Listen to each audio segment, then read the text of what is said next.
Председателе, не би навлегувала во објаснување, разјаснување на амандманот кој што мојата почитувана колешка многу добро го објасни. За жал министерката не одговори која е судбината со социолозите.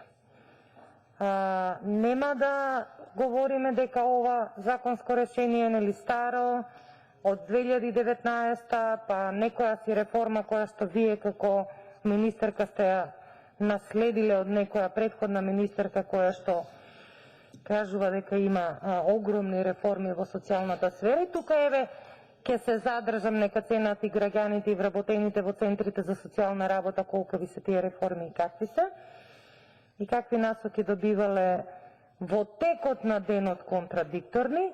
Тоа си го знаат вработените во центрите за социјална работа, но за жал и граѓаните. Поинтата ми е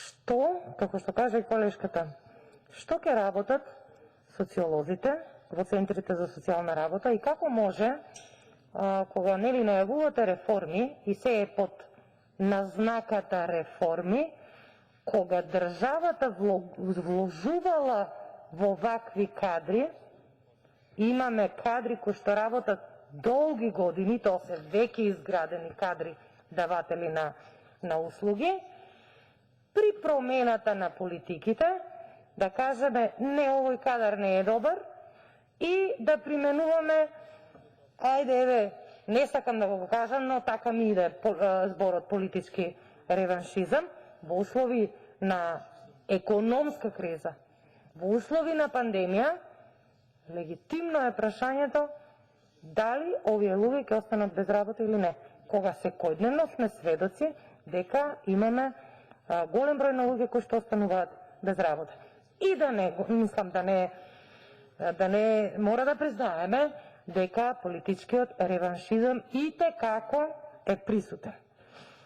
Јас би сакала да верувам во вашите зборови дека на тие луѓе ќе им се излезе во пресрет и дека нема да останат без работа, но едно е мојата желба да верувам на министерката, а друго е стравот на тие веќе квалификувани работници.